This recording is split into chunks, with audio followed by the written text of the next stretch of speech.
एक भक्त और देवबंद से वृंदावन आए, इनका नाम था श्री छबीलदास जी। इनको तांबुली कहते थे सब, क्योंकि इनका काम क्या था? बीड़ी बनाना, तांबुल पत्र आदि सब समेट करके और बीड़ी बनाकर। अच्छा, पूरे जहां कहीं भी रस भाव से ठाकुर जी की सेवा होती है, अनेक स्थानों पर महाराज जी बीड़ा का भोग लगता, पर हमारे वृंदावन में बीड़ी का भोग लगा, बीड़ी छोटी छोटी। क्यों? मन में भाव है नेक नेक से लाला लाली है, इतनी बड़ी बीड़ा बना दो, कहाँ खाएंगे बाकू? नेक नेक से बीड़ी बनाओ, छोटी छोटी बीड़ी बने। हमारे वृंदावन में नंदगांव जाओ और कहीं जाओ, इतने बड़े बड़े बीड़ा रहे, बीड़ा बीड़ी समझ रहे हैं ना, कैसे के पान की जो सेवा रहे बात बीड़ी के हैं, और बीड़ा के वो बड़ो रहे, छोटी रहे वो बीड़ी। तो छबीलदास जी तांबुली, ये भी देवबंद के थे। इनको भी महाप्रभु जी की बड़ी याद आई, और आप भी महाराज सब छोड़ छाड़ करके वृंदावन आ गए। बोले कि वहीं जाके छोटी छोटी बीड़ी बनाऊंगा, राधा वल्लभ लाल जी को पवाए करूंगा। आए, आकर के महाप्रभु जी के चरणों में प्रणाम किया, और प्रणाम करके कहा मुझे सेवा प्रदान करो। बहुत ध्यान से सुनना सब लोग। महाप्रभु जी बोले क्या सेवा करोगे? बोले हम पे तो एक ही काम आवे, बीड़ी बनावेंगे, प्रियालाल जी आप बनाओ। बोले ऐसी बीड़ी बनाओ जो मुख में जावे के बाद भी लाल जी को श्रम नहीं करना पड़े, अपने आप ही घुल जाए करे। महाराज जी कितना विचार हमारे ब्रजमंडल में किया जाता। आप कभी दाऊ जी जाओगे ना, दाऊ जी वहां श्री बलराम जी का मंदिर है। महाराज जी दाऊ जी में शाम को जब ठाकुर जी का, दाऊ जी का प्रसाद बनता है, इतनी छोटी छोटी पूड़ी बनती हैं। मैंने पूछी गुसाई जी इतनी छोटी पूड़ी काय को? बोले कहीं तोड़वे में श्रम नहीं है, जा पूरी पूड़ी उठाओ, सब्जी लगाओ, खा जाओ। मैंने की भैया ये लाड प्यार करके मूड हम नहीं बैठा रखे हैं ठाकुर जी। इतना लाड करें ठाकुर जी से, बताओ ऐसी छोटी छोटी पूरी ये तोड़नी नहीं पड़ जाए। ऐसे हमारे ब्रजमंडल की सेवा है भैया। तो महाप्रभु जी ने आज्ञा करी ऐसी बीड़ी बनाइयो कि प्रियालाल जी के मुख में जाए, मुख में जाते घुल जाए। वो ठीक है। अब तो महाराज वो इसी भाव में बीड़ी सिद्ध करता था, पानों को रात में भिगोता, उनको बिल्कुल नरम सा बना के वही सामग्री भीतर, वो भी निधान महाप्रभु जी ने बताया क्या क्या सामग्री जाएंगे, उसके अलावा कुछ नहीं। बिल्कुल भी ऐसा ना हो कि मुख में जाकर के थोड़ा भी श्रम करना पड़े। रोज बीड़ी बनाता, चांदी के बढ़िया सुंदर पात्र में उनको भर के लेके जाता और सेवा में जाकर के श्री राधा वल्लभ लाल जी की सेवा में पधराता। एक बात बताएं आपको, ठाकुर जी के जितने भी अधरामृत हैं उनमें सर्वश्रेष्ठ है बीड़ी। क्यों?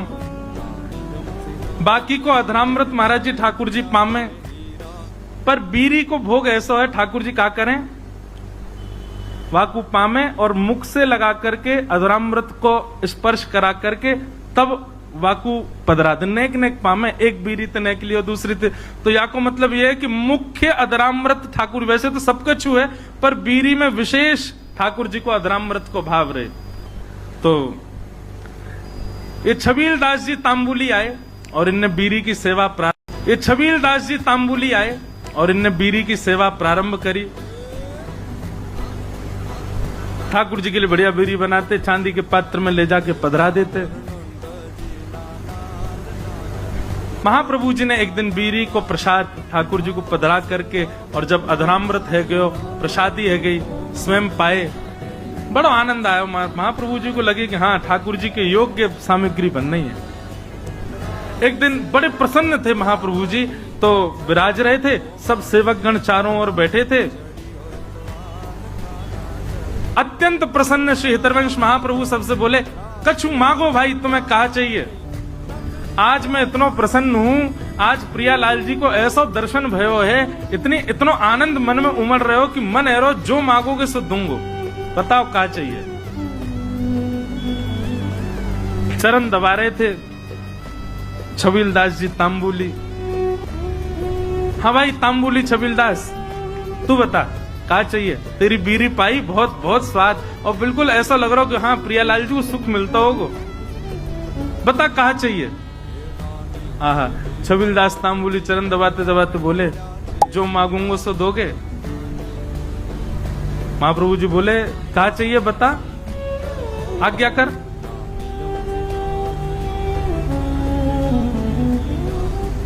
सावधानी से सुनो, बता क्या चाहिए। तो छबीलदास तांबुली कह रहा है, बोले कि जय जय, हमें ऐसा अनुभव भयो, हमने ऐसी सुनी है कि श्री राधा वल्लभ जी आपसे बात करें, आपके संग बैठे, आपको हाथ पकड़ लें, आपकी गोद में बैठ जाएं कूद के। ऐसा सुख मोह कब मिलेगा? ये मौसम बात कब करेंगे? वे मेरो हाथ कब पकड़ेंगे? मेरी गोद में कब बैठेंगे? मेरे हाथन से बीरी कब पामेंगे? आपको देना हो तो महाप्रभु जी बस यही कृपा कर दो।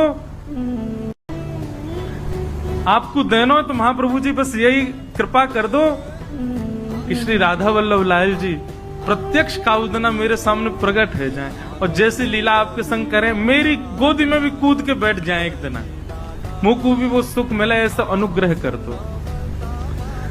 महाप्रभु जी प्रसन्न भाव में संध्या के लिए जा रहे थे और जाते जाते वो ऐसे ही बोल गए, चल ठीक है दियो, राधा वल्लभ जी कृपा करेंगे तो पे, और चले गए जमुना जी। कोई ऐसा भी नहीं कि विधि विधान से बैठ के आशीष दिया हो, उठ के जाते जाते बोल गए, चल दियो, कृपा करेंगे। नेत्र सजल है, बोले अब कब होगी कृपा ये तो जाने नहीं, पर गुरु आज्ञा आए तो निश्चित कृपा होएगी।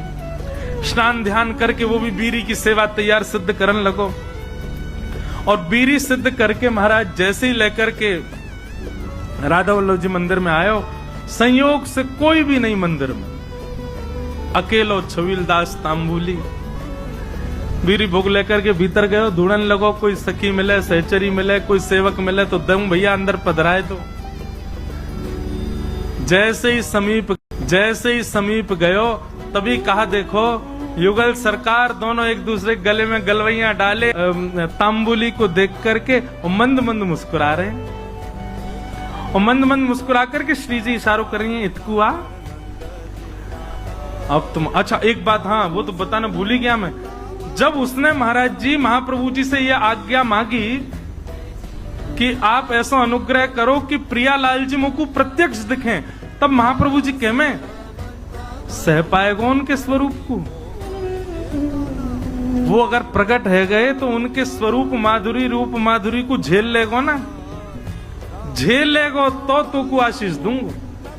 तो मैंने कही रूप देखने के बाद झेलनो ही ना है, प्राण निकल जाए, बस रूप दिख जाए एक बार, वाक्य बात। अच्छा क्योंकि एक बात बताएं, सहचरी भाव में और अंतरंग भाव में प्रियालाल जी तो अपनी लीला करते हैं, आपको तो बस प्रवेश मिल जाता है, और कहीं उनकी छवि देख करके आप बेहोश हो गए तो कई जगह महाराज जी हमारे वृंदावन रस रीति में उसको अपराध माना जाता है। आपने जरूर अपनी गुरु निष्ठा में कोई कमी छोड़ी होगी, जरूर अपनी निष्ठा भाव, इसीलिए आप उस छवि के भाव को सहन नहीं कर पाए। इसलिए महाप्रभु जी ने कहा झेल लेगो, झेल पावेगो स्वरूप को। छबीलदास बोलो आप कृपा करोगे तो सब संभव हो जाएगा। तो महाप्रभु जी कहेगा हाँ ठीक है, होगी कृपा। आज जैसी आयो, और आज महाराज बस थोड़ी देर पहले की बात है, महाप्रभु जी कह के गए कृपा होएगी, इतने में महाराज बस थोड़ी देर पहले की बात है, महाप्रभु जी कह के गए कृपा होएगी, इतने में ही वो बीड़ी लेके आयो, इतने में तो कृपा है गई, प्रिया प्रियतम साक्षात खड़े वहां के सामने, श्री जी इशारा कर रही है इतकुआ। छबीलदास के 2 बार तो नेत्र बंद भये, हाथ पाम वाके होश में नहीं, ठंडो पड़ गयो पूरा, कभी इतकू जावे कभी उतकू, बस गिरवे ही वारो। इतने में ही वाने महाप्रभु जी को स्मरण किया, इतने में महाप्रभु को स्मरण करते तुरंत चेतना आ गई, मानो गुरु ही कृपा करके ये बल दे रहे हैं कि प्रिया प्रियतम को देखो, उनकी बिना कृपा के देखे ही नहीं पाओगे वह स्वरूप को। छबीलदास सामने खड़ो है, अब कहा बोले ठाकुर जी से, ठाकुर जी तो मंद मंद मुस्कुरा रहे हैं, श्री जी कह रही जोर से मत मुस्कुरा दी प्राण निकल जाएंगे आके, ऐसी छवि ठाकुर जी की। ठाकुर जी बोले खड़ो ही रहेगो, कछु करेगो भी। छबीलदास बोलो मुंह पे तो कछु आ भी ना, कहा करूं जय जय। बोले कहा करूं, कहा वो दूर डिबिया लेके खड़ो बीरी की, इतकुआ बीरी पवा। अब वो गयो महाराज, हाथ पांव कांप रहे वाके, ऐसे डिबिया खोल के और ठाकुर जी के आगे पधराई दी। ठाकुर जी बोले बाबरो ये बिल्कुल ही, अरे निज करसों उठा बीरी और मुंह में पवाए दे, इतनो विलंब काय को करे। जैसी बीरी उठाए करके ठाकुर जी के सन्मुख करी, ठाकुर जी इशारों के नहीं, पहले श्री जी को पवा। श्री जी ने बीच में से बीरी आधी तोड़ करके मुख में लाई, बोले अब अधरामृत मुंह को पवा। जैसे ही पवायो महाराज, कुछ छवि निहार करके कौन सुध में रह सके। बस वहीं वह छवि को देखतो प्रिया प्रियतम लीला।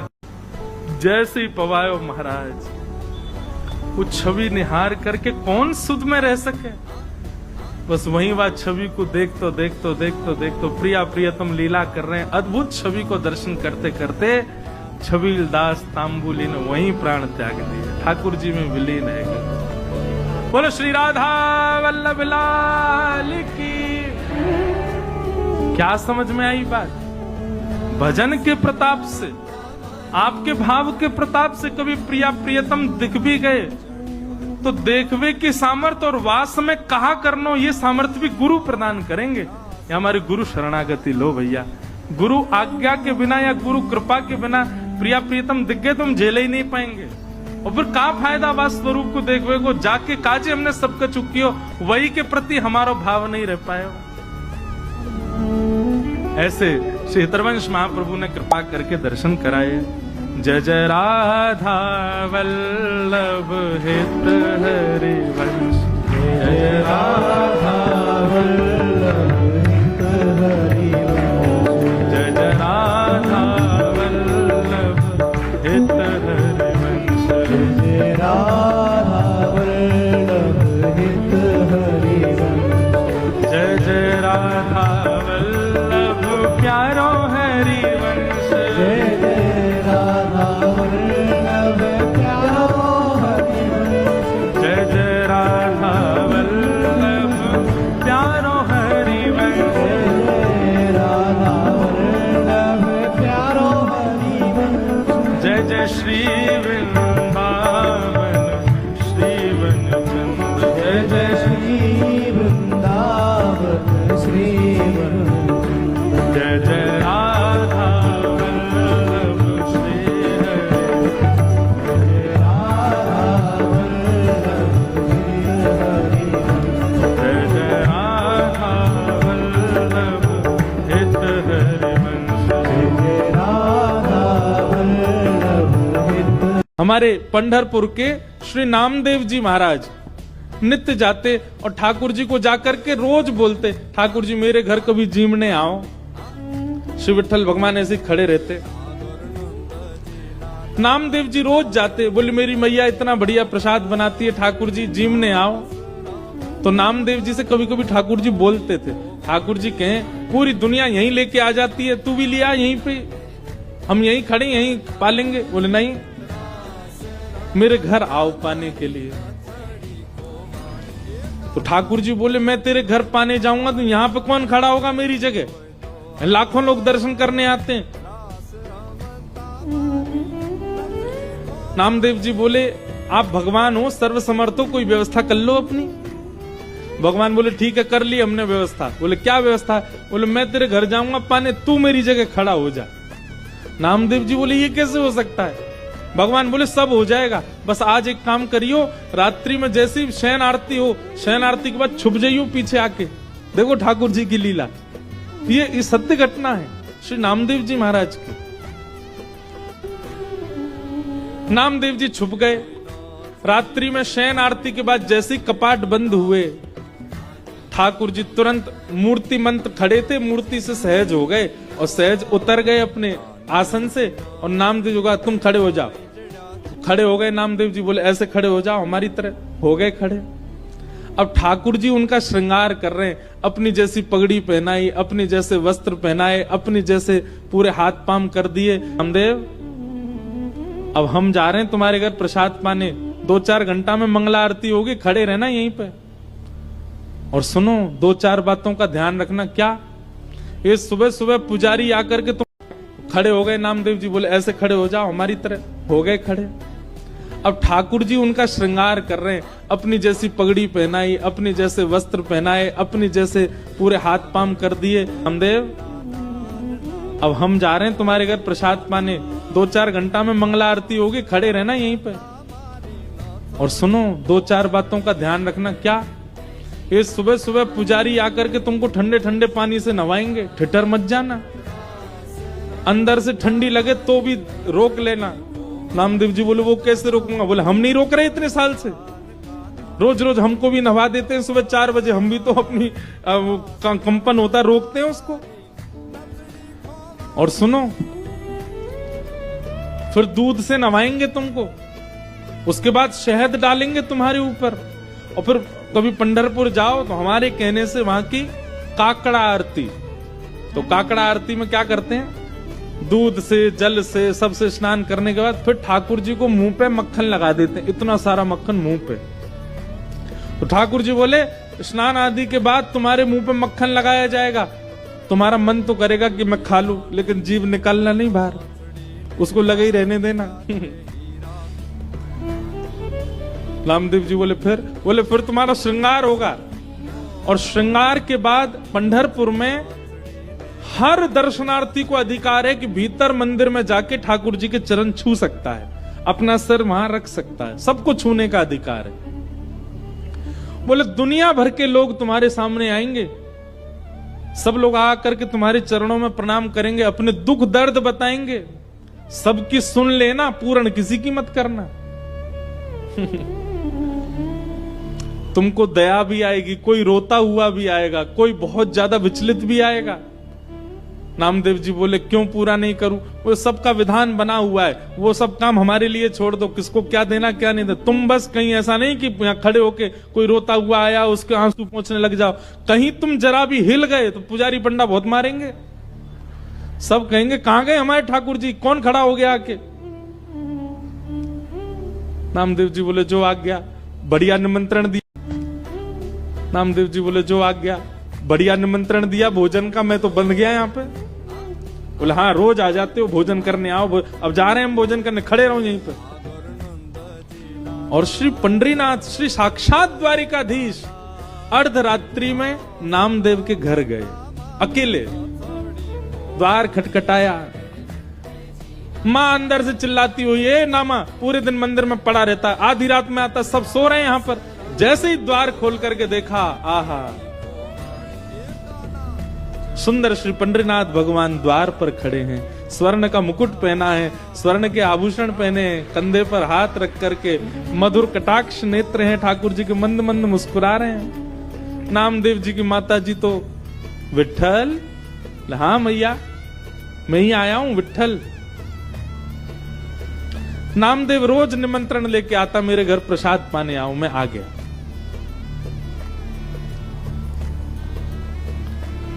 नामदेव जी की माता जी ने चूल्हा रात में चेताया, खूब बढ़िया बढ़िया प्रसाद बना करके ठाकुर जी को अपने हाथ से पवाया।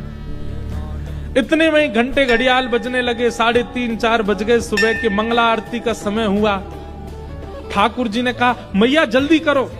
बोले क्या हो गया? अब आपको मंगला में जाना है? बोले मंगला में अब मैं तो व्यवस्था करके आया हूं वहां पे, लेकिन मुझे आज तक तो मैं दर्शन देता था काकड़ा आरती में, मंगला आरती में, आज मैं दर्शन करने जाऊंगा। मैया बोली क्या करूं? बोले काली सौल लेके आओ। और मैया सौल लेके आई, ठाकुर जी ने अपने मुकुट उकुट उतार करके, आभूषण उतार करके, और काली सौल में बढ़िया स्वयं को लपेट लिया, किसी को पहचान में नहीं आवे। कारे कारे तो ठाकुर जी हैं, काली सौल और ओढ़ ली। अब तो निकल पड़े, दौड़ के जा रहे हैं देखने के लिए नामदेव कैसा लग रहा है मेरे स्थान पर खड़ा होके। दर्शनार्थी लाइन लगा करके खड़े थे, उन्हीं में ठाकुर जी खड़े हैं और दूर से ही निहार रहे हैं। नामदेव जी चुप,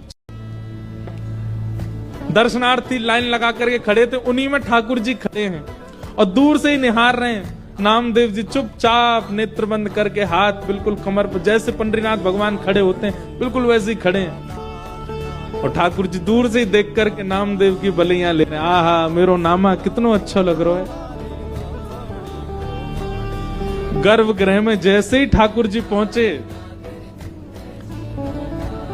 ठाकुर जी के आते ही नामदेव जी को पता चल गया कि ठाकुर जी आए हैं। सो नामदेव जी मन में सोचे सब प्रणाम कर रहे हैं, कहीं ठाकुर जी प्रणाम नहीं कर ले मुझको, मैं कैसे रोक पाऊंगा, ठाकुर जी प्रणाम कर रहे हैं। ठाकुर जी गए, नामदेव जी को देखा, नामदेव जी को देख करके जैसे ही नीचे सर झुकाया, नामदेव जी के नेत्रों से आंसू गिरने लगे। नाथ, ये कैसी लीला कर रहे हो आप? बलैया लेने लगे। अद्भुत हैं बंधुओं ठाकुर जी। ठाकुर जी जैसा प्रेम कौन कर सकता है? अपने भक्त को अपने स्थान पर खड़े होकर उसके दर्शन करने आए हैं। पहले तो खूब बलैया ली और फिर उसके बाद ठाकुर जी बोले, ए नामा, तुझे नोच के भाग जाऊं? तू जोर से चिल्लाएगा, पंडित पुजारियों को पता चल जाएगा।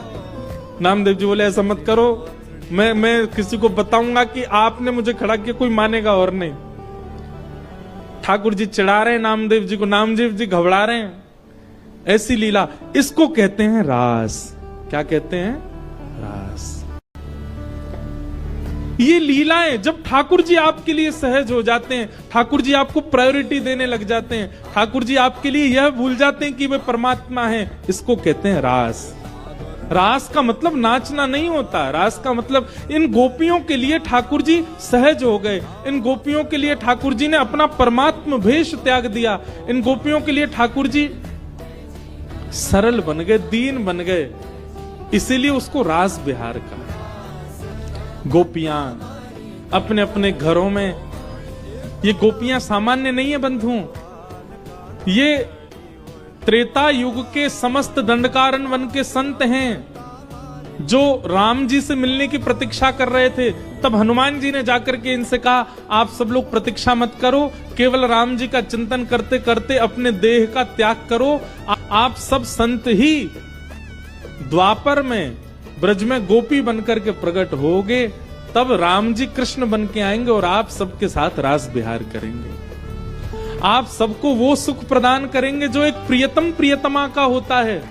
आपके गले में अभी तो राम जी भगवान है, आप सब संतों केवल प्रणाम तक अधिकार होगा, लेकिन द्वापर युग तक प्रतीक्षा करोगे तो एक प्रियतम के भाव से ठाकुर जी आपके गले में गलवैया डाल के रास विहार करेंगे, वो सुख प्रदान करेंगे जो किसी को नहीं मिला।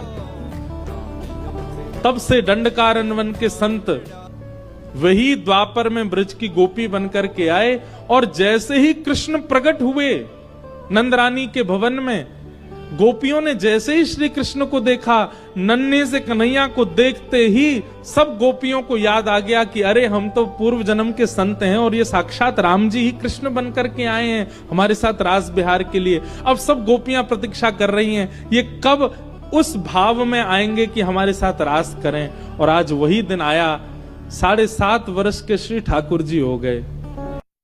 ए लाला, ओ कन्हैया यहाँ पे आ। ठाकुर जी ने जैसी देखी यशोदा मैया बुला रही है, लेकिन यशोदा मैया के संग जे कौन खड़े हैं? ए श्री दामा मधुमंगल। बोले हाँ, ये तो सांची में आ गए सबरे ब्राह्मण, हम तो ऐसे खेल खेल में निमंत्रण दे के आए इनको। मैया बहुत मारेगी भैया, मैं अकेलो नहीं जाऊंगा, तुम भी चलो मेरे संग। यदि मुंह में एक थप्पड़ पड़ो तो तुम मुंह पड़वाऊंगा, मैया बहुत मारेगी आज। और मधुमंगल श्रीदामा जबरदस्ती उनको हाथ पकड़ के ठाकुर जी ले गए। हाँ मैया बता, कहा कह रही? ने लाला, जो जो बड़ो है तो जा रहा हो, तेरे उधमन की सलना है पड़े। काकियो तेने? बोले काकियो मैंने। ये सब कौन है? मोह का पतो कौन है? मैं ना जानू मैया इन्हें। बोले जे सब रे ब्राह्मण है हमारे गोकुल के, और सब यूं कह रहे हैं तेने इनके घर जाके इनको सबन को निमंत्रण दियो, यूं कहीं हमारे यहाँ यज्ञ भयो आकर के आप सबन को भोजन पानो है। भैया तेरी सौगंध खा के कह रहा हूँ, मुझको तो जीव ना पता इनको घर कौन सी गली में। झूठ बोल रहे हैं सब रे, मैंने निमंत्रण ना दियो। ब्राह्मण सब बोले मैया देखो कैसो सफेद झूठ बोल रहे हैं आपके आगे। मैया बोली सच बता, तेने निमंत्रण क्यों दियो? तब ठाकुर जी बोले मैया बताऊं? बोले बता। बोले हम खेल खेल को यज्ञ कर रहे, वाह यज्ञ में सामग्री नहीं, वाह यज्ञ में मंत्र बोलवे वाले भी ना है, वाह यज्ञ में कोई ब्राह्मण भी ना हो, हम आपस में ही सब यज्ञ कर रहे। भाई यज्ञ के बाद ये मधुमंगल बोलो ब्राह्मण भोजन होना चाहिए, तो हमने इन ब्राह्मणों को न्योता दे दियो। मैया बोली अब ये ब्राह्मण आगे कहां पवाऊं?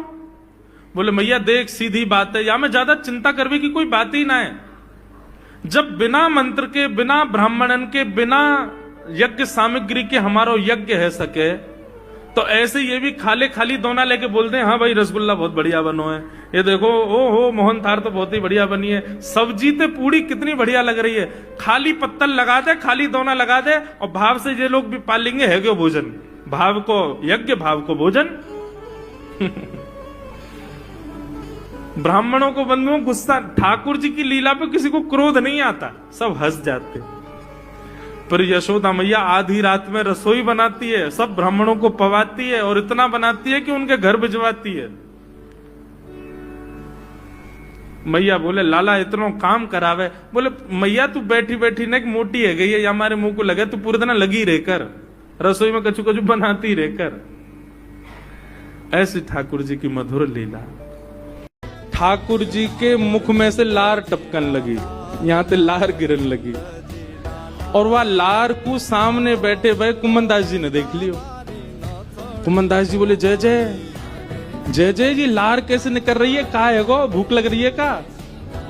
तो ठाकुर जी तो कुमनदास जी से बात करते थे। ठाकुर जी एक कुंभना एक सखी आवे रोज, और पीछे खड़ी खड़ी मही ते मक्खन दिखावे मुझे, और मुझको रोज लोभ दे के जाए तुम चोरी करवे आ जाओ, तुम चोरी कर। अब मुंह तो यूं भय लगे जो कलिकाल है, जो कलयुग है, कलयुग में मैं यदि सचल है गयो तो सब पकड़ लेंगे मुंह को। अब मैं बाकी यहाँ कैसे जाऊं, मेरे खावे को बड़ो मन कर रहा है। कुंभनदास जी के नेत्र सजल हो गए, बोले जय हो नाथ, आपके रसोई घर भंडार में कोई कमी है? अरे इतनो मक्खन, इतनो दही, इतनो दूध, इतनी गौशाला, इतनी गैयान को दूध रोज आपके मंदिर में आवे, वही सखी कोई क्यों चाहिए? बोले अरे तो तू नहीं समझेगो, वो बड़े प्रेम ते आवे और सब तो चढ़ा जामे यहाँ पे। अब देखो हमने कोई सामग्री मंदिर में चढ़ाई, भोग लगी कि नहीं हमको क्या पता, इतने लोग लाते हैं सामग्री, सबका भोग लगता है, कोई जरूरी थोड़ी।